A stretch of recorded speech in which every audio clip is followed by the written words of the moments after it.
Hey guys, I'm sure you've heard the date 2/22/22. Everyone's a bit crazed today over this. Well, maybe you're not, and you could care less.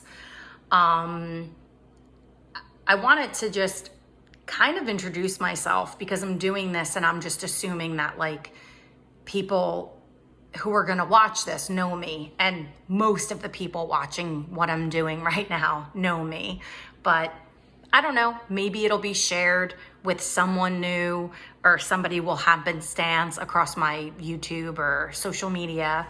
So my name is Carrie Holshoe, and I just relocated kind of on a whim to South Carolina. I'm going to do a video eventually to kind of address why I'm doing this, what I'm about, what I'd like to share and gift to the people that I feel like will find me energetically. They'll be in alignment with who I am and what I bring to the table. But I wanted to share a story with you that I really haven't told anyone, maybe one or two people, because it sounds so insanely crazy. But this really happened. Hand to God, my Irish family. My mother would always say that, hand to God. So most of you know that my family has lost many people. And the majority of people that we lost were terminally ill, which is a little bit different because you can mentally and emotionally prepare. None of it was easy, but you could prepare, and watching people suffer is awful. And so to an extent, it was almost, there is an aspect of relief amidst the grief because they're out of pain and suffering. And there is a comfort in that, even though the selfish part of us wants them to be here. But we lost my brother tragically. It was here today, gone tomorrow. It's my first experience with that as an immediate family member. I had lost a friend that way. I believe my sister, Kara, had lost Bobby Hargraves that way. Some of you that are watching this would remember Bobby. He was just a wonderful human being. And unfortunately, I lost my ex-husband's brother, who I happened to be friends with at the time of his death, and he was only, 16. So I was no stranger to this, but when it's a family member, it's very different. And so I am deeply spiritual, and I've always had an ability to connect with people on the other side in various ways. I don't see people. I guess I'm more clairsentient. I'm more feeling, and they talk to me in symbols. So I would get messages from my brother through license plates. I would literally be upset about something and say, Richie, talk to me. And I would look at the license plate in front of me and it would say RJH, Richard John Holshoe. I don't know if that's coincidental. Some people are going to say that it is, and that's fine. I'm not here to convince anybody of what to believe. But I had never experienced my brother in this way. So as deeply connected as I feel to him, and I sincerely feel more connected to him since he passed than when he was here, and I was very close to him, both of us living down the Jersey Shore. So in no way, shape, or form am I suggesting that I didn't feel connected or close to my brother, but I do have this beautifully odd connection to him in the spirit world that I'm just so, deep gratitude for that. And so basically, the house that I was in down the shore, I was in the most amazingly beautiful home, a block from the beach in Ortley Beach. The house was gorgeous. I had the deal of a lifetime, and a lot of people could relate to this. The house went on the market, and it sold in 5 days. Oddly enough, I happened to be in South Carolina on vacation. And the first day of my vacation, I get the text, the house sold. and you have about 4 weeks to get out. And I was like, I'm gonna relocate, and I'm scared to death, and I don't know if this is the right thing, but I'd like to leave New Jersey and have a different experience, and I really think I want to live in South Carolina. And a couple friends had suggested hitting up Greenville on my way home. And I called my boss, I extended my vacation, everything just lined up, everything was easeful. I really did not have to work at this. And I had 3 extra days in Greenville, and I really liked it, but I still wasn't sure. And I got home, and I was very confused and very scared, extremely torn about leaving my children. As you could imagine, this was a big point of contention for me. But I felt strongly that I needed to have my own life and recreate myself. And so I often walked a very far walk in my area in Nortley Beach, and I would walk from my home all the way to the end of Lavalette and back. And part of that walk was walking the Lavalette boardwalk. And I normally would walk really early morning, and I always like to go on my walks when the least amount of people are around. Still to this day, I like the quiet. I like to walk in the early morning hours in the dark and be outside when the sun is coming up. But this day, for whatever reason, I decided to walk later in the day, and I decided that I wanted to watch the sun go down. And I get up to the boardwalk, and there's almost nobody up there. It was pretty chilly and windy, and I'm praying and praying and praying and praying, and I'm talking to my brother, and I'm talking to God, and I'm like begging for a sign.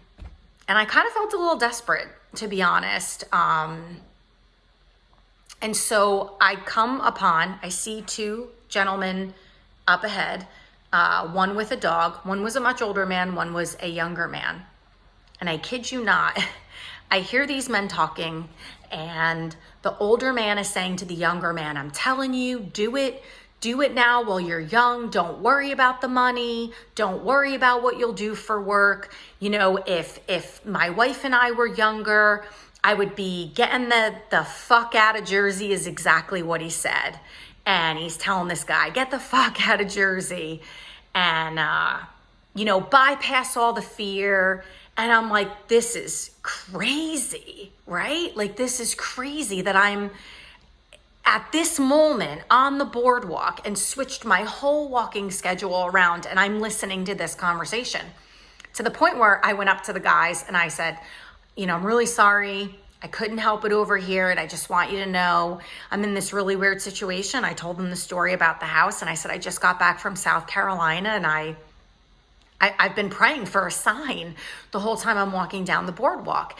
And they're like, well, there you go. They just didn't think I was crazy at all. They were like, that's your sign, do it. South Carolina is a great place to go. We wish you the best of luck. So I'm sure a lot of you are like this. I'm like, whoa, that sign wasn't good enough. I want more, right? We always want more. Was that sign for real? I need a sign for the sign. So now I'm like really hammering it down to my brother, like, come on, Rich. And I'm going to go grab it. So I'm going to be off camera for a second. But I got to the end of the boardwalk, and you know how there's benches, and in New Jersey, there's a thing with running, and I do it walking, but runners, you'll see them tap the bench with their hand or usually their foot, and then they turn and they go the other way. Well, I would always give the bench a tap. And as I was approaching the bench, I saw a Post-it note face down. And I reached down and I flipped it up, and this is what was on it. And I have it hanging on the fridge next to a picture of my brother skydiving, which for me symbolizes breaking free from fear. So hang on.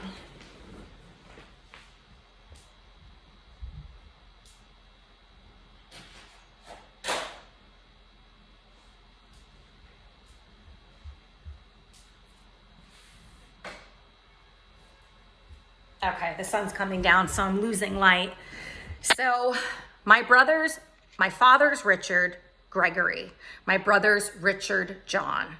But when my mother would write out my brother's name, it was always Richie John, R-I-C-H-I-E, My father was always called Rich. That was like the differentiation, or my brother was called RJ.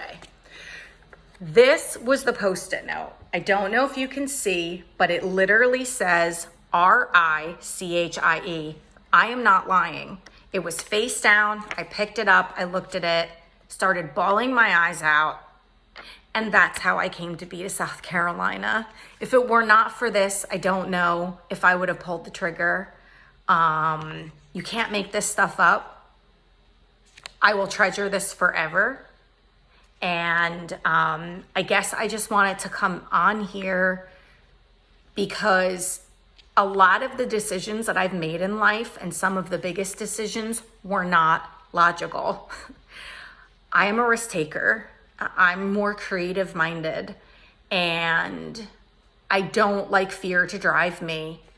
And I'm the opposite of what a lot of people think. Shockingly enough, I actually have a lot of fear, and I just do it anyway because it's a really difficult life if you constantly allow fear to hold you back and you worry about the what ifs. And I'm breaking free of that more and more and more. I actually had an opportunity to move to Montana, which I'm pretty sure I'm not taking. That would have been a whole nother adventure. I'm just not sure that it's the right fit. But the mountains are calling me, and I actually would love a Midwest experience. But yeah, there's nothing wrong with having both. I don't think you need everything to be logical. I think there's a time and a place for that. I think there's a time and a place for things that are more etheric and spiritually oriented. And I think it's more about tapping into your intuition. And I can tell you that when I tried to be that linear person following logical steps from A to Z, it really never worked out for me. It really didn't. I think our intuition is really valid and important. I also think that sometimes we think it's our intuition and we're following something else. So I can't tell you what the equation is to tap into your intuition. And what signs to look for. I think it's really individualized. But I could tell you that it's real and it's powerful and it's a big driving force in my life. And it's really driving me to break out on my own and pursue the things that I love and to share my gifts and talents that I feel I have an obligation to do because I feel that it's very God-directed and God-driven. This is God. I'm, spirit working through me.